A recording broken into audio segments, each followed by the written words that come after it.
E aí galera, tudo bem? Beleza, meu nome é Thiago Vale, eu sou ilustrador de histórias em quadrinhos aqui de Belo Horizonte. Estou aqui na leitura, eu fui convidado pelo pessoal aqui da leitura a apresentar 5 quadrinhos que eu acho significativos para a história dos quadrinhos, para a galera e tal. Também estou lançando o meu quadrinho, chama Ilusionário, revista, tem umas histórias meio fantásticas aí, com estilo de quadrinho mais europeu. Quem quiser curtir, depois espero que adquira a revista. Enfim, eu vou apresentar alguns quadrinhos aqui. Eu não digo que são os 5 melhores quadrinhos de todos os tempos, são 5 indicações de quadrinhos que eu acho que é interessante o pessoal saber que existe. Enfim, o primeiro que eu quero apresentar seria esse aqui, que é o Perramos, que no Brasil saiu pela Globo Graphics. Infelizmente aqui saiu só o 4º fascículo do Perramos, que na verdade é uma história que foi lançada em 4 edições, foi feita na década de 80 pelo fantástico ilustrador Alberto Breccia, que é um cara fodástico assim, da área dos quadrinhos. E eu estou indicando esse quadrinho mais por causa dele. Assim, a história nem é muito significativa não, mas a arte desse cara, infelizmente já falecido, desse uruguaio que sempre viveu na Argentina, morreu em 93. Uma coisa que ele fez escola no mundo dos quadrinhos. Assim, a aguada de nanquim que ele usa e a técnica de colagem de papel. Ele recortava jornal, colava nas imagens. É uma coisa praticamente surreal. Ele não se importava muito com esse perfeccionismo da anatomia dos personagens, nem essas técnicas mais rigorosas de luz e sombra, mas era isso que dava vida ao trabalho dele. Eu acho isso mais importante. Um trabalho bem particular que ninguém faz igual, assim, cara, totalmente fora dessa linha de produção que a gente está acostumado a ver. Então, acho que a primeira dica é essa, que é o quadrinho Perramos, do Alberto Breccia, que é o ilustrador, e do Juan Sarturian, também um latino, um escritor muito competente. Queria indicar também esse quadrinho que chama 100%, do Paul Pope. Esse é um cara que já está incluído nessa linha de produção de quadrinho americano, ele desenha para Marvel e para DC.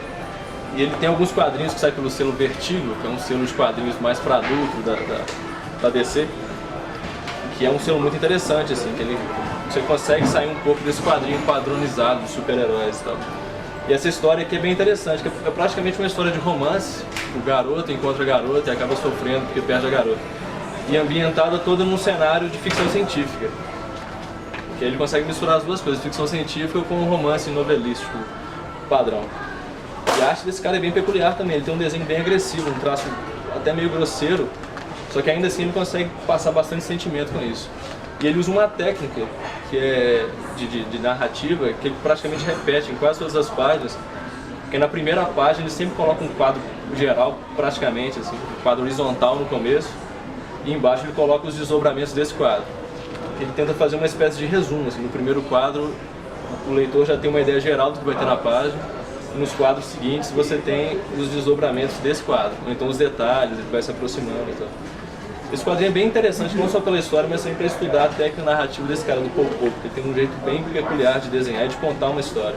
Ele fala aqui no prefácio do livro, e é até interessante você ver que o mais legal de fazer uma história em quadrinhos, na opinião dele, é a arte finalizar. Porque a parte de desenhar ele nem curte muito não.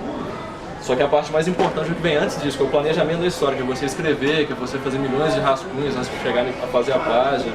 Eu já li umas entrevistas dele que ele praticamente passa a página limpa, assim, de tantos rascunhos que ele faz antes de chegar a fazer a página. Então fica a dica, 100% do Paul Pope, um quadrinho, se não me engano, de 2003. Bom, o terceiro quadrinho que eu quero indicar aqui, na verdade seriam vários, que é essa coleção recente que a Nemo está lançando dos trabalhos desse cara aqui, que é o Moebius. Que ele é uma referência não só no mundo dos quadrinhos, como também no mundo da ilustração em geral. Ele trabalhou como concept artist em vários filmes aí, ele fez o sketchbook daquele filme Quinto Elemento, com o Bruce Willis e tal. Ele é um artista muito conceituado, infelizmente já falecido, e ele tem um estilo, ele tem técnicas diversas, assim, ele parte do minimalismo primário para umas coisas bem detalhadas, ele pintava muito bem com aquarela e tal. É um artista muito conceituado que todo mundo tem que ler, todo mundo que quer mexer com quadrinhos tem que saber quem é esse cara. E ele fez, além de outras coisas, fez Incal, com o Alejandro Jodorowsky, que é um quadrinho da década de 80, começo dos anos 80, que fez muito sucesso. Enfim, ele era um quadrinista bem à frente do tempo dele. Nos últimos anos de vida, ele inclusive ele desenhava numa Cintiq, que é aquela mesa digital E ele falava que ele no começo ele ficou incomodado de ter que abandonar os pincéis e tal, mas depois ele se sentiu super à vontade com isso. Ficou incomodado. A gente vai colocar umas imagens aí depois para vocês verem a variação de estilos que esse cara consegue colocar. E a técnica narrativa dele é muito diferente de qualquer outra que eu já vi, que a galera costuma ver. Assim. Os quadrinhos deles não seguem uma lógica de início, meio e fim, uma coisa bem diferente, uma coisa bem característica do quadrinho europeu, um quadrinho mais contemplativo, um quadrinho de muito movimento. Tá? Bom, moçada, outro que eu queria indicar é esse livrão aqui, o Pinóquio, é uma releitura feita pelo Winslow, pelo menos é assim que eu acho que se lê o nome dele. Que ele fez questão de colocar aqui na primeira página, na página de rosto aqui, né, do livro. A história a seguir é uma adaptação bastante livre do romance de Carlo Collodi, e é bastante livre mesmo. Ele só se apegou a alguns pontos principais da história do Pinóquio, como o personagem do narigão, que o nariz dele vai crescendo, algumas coisas do Gepeto, algumas coisas que envolvem lá a história original do Pinóquio, mas de uma forma geral é completamente diferente. E é muito interessante porque praticamente não tem balão. Quase todas as páginas você não tem balão, você não tem texto, vai praticamente deslizando o seu olhar pelas páginas e a história vai fluindo. É uma história muito fácil de você ler, de você entender. O desenho dele é muito inteligível, assim, é simples, porém bem funcional. E é muito interessante, tem várias histórias paralelas, assim, tem não só a história do Pinóquio, em alguns momentos vai acompanhando o Pinóquio, em alguns momentos acompanha o Gepeto, em alguns momentos acompanha outros personagens, que é muito legal, que vai compondo várias histórias ali e depois elas se cruzam. Isso é muito interessante para a narrativa, uma narrativa bem complexa. É complexa e fácil de entender ao mesmo tempo. E tem essa história aqui também do Jimmy Barata, que é uma barata que passa a viver dentro do Pinóquio. Aqui sim é que tem balão, é o único momento que tem texto. Que é uma história aparentemente que não tem nada a ver com o resto da história, mas no final elas vão se intercruzando, assim como as outras histórias paralelas que eu disse aí. Então é isso aqui é bem interessante, a gente vai colocar umas imagens aí pra vocês verem como é que é.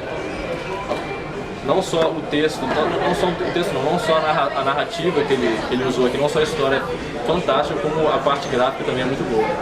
Então fica essa indicação aí pra todo mundo ver, todo mundo ler, que é o Pinóquio do Winslow. Muito interessante. Por último, deixei esse cara aqui que eu acho que pra mim é uma das maiores influências que eu tive no meu trabalho. Ele é um cara que aqui no Brasil talvez não seja tão conhecido. Aqui foi lançado, esse aqui é o fascículo 1 da Caça dos Metabarões, que foi escrito pelo Alejandro Jodorowsky e ilustrado pelo Juan Jiménez. O Alejandro Jodorowsky já tinha uma história já de muitos anos aí como escritor de livros e tal, foi se aventurar no mundo dos quadrinhos e deu super certo. Ele era um parceiro fiel do Moebius, que eu apresentei anteriormente. Fizeram vários trabalhos, inclusive em Cal, foi um dos que eu nomeei quando eu apresentava o Moebius. Só que eu escolhi esse quadrinho aqui mais pelo trabalho gráfico do Juan Jiménez. Ele é um argentino também e o trabalho dele é fantástico. A aquarela desse cara e os cenários, ele é um desenhista praticamente de cenários.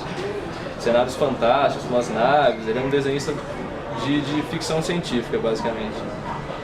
E o trabalho dele é impressionante. A forma como ele desenha cada página desse trabalho. Uma vez eu vi uma entrevista dele, ele falou que ele fazia questão de que cada página do quadrinho dele você poderia ampliar, fazer uma moldura e colocar na parede da casa de qualquer um. Ele era um cara extremamente perfeccionista e ele conseguiu chegar num nível técnico que ele conseguia fazer uma página dessa aqui em praticamente 1 ou 2 dias. Um cara que desenhava muito rápido e dominava todas as técnicas que ele usava. Ele usava muito aquarela, usava muito aquelas canetinhas que a gente chama de marcadores, né, que seriam os marcas e tal.